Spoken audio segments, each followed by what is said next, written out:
Did you know that most of us are walking around trying to fit in and be perfect when what really makes us powerful and connects us to each other is our willingness to be perfectly imperfect, to let ourselves be seen, deeply seen, for who we really are? Because the truth is, those so-called imperfections, they're the source of our strength, our creativity, our empathy.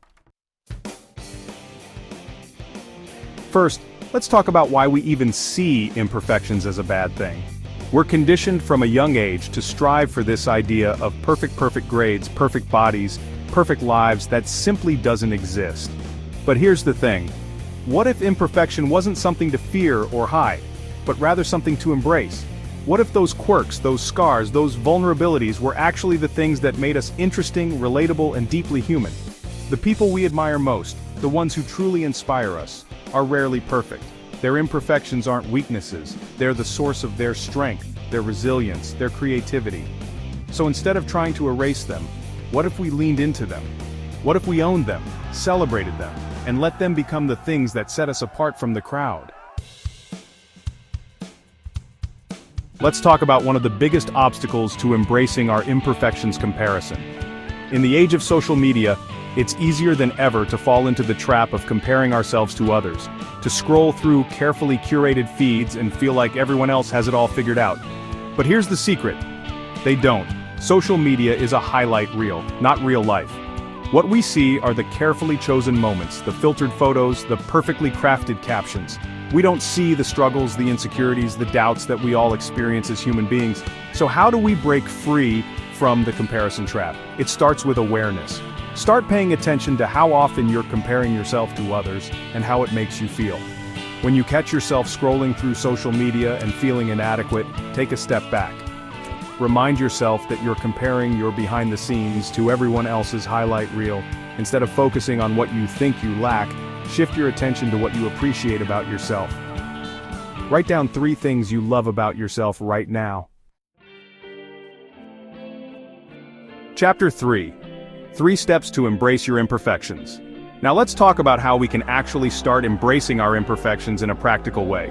Here's a simple 3-step process you can start using today. Step 1. Acknowledge. Get really honest with yourself about the things you consider to be your flaws. Write them down, and then ask yourself, why do I see this as a weakness? Often the things we perceive as flaws are simply qualities that make us different. Step 2. Reframe. Once you've identified your so-called flaws, it's time to reframe them. How can you turn these perceived weaknesses into strengths? For example, maybe you've always been told you're too sensitive. But what if you reframe that as being deeply empathetic? Or maybe you've been told you're too ambitious. What if you reframe that as being driven and goal-oriented? The way we see ourselves and the world around us is all about perspective. Step 3. Celebrate. This is the fun part. Once you've reframed your imperfections as strengths, it's time to celebrate them. Here's the thing about embracing your imperfections. It's a journey, not a destination. There will be days when you feel confident and strong, and there will be days when you feel insecure and doubtful, and that's okay. The important thing is to keep showing up for yourself, to keep practicing self-compassion, and to keep reminding yourself that you are worthy of love and belonging, just as you are. Remember, true confidence isn't about being flawless. It's about embracing your whole self, flaws and all. So go out there and be your messy, imperfect, brilliant self. The world needs your courage, your authenticity, your unique light. Now it's your turn. I want you to take one small step today to embrace your imperfections.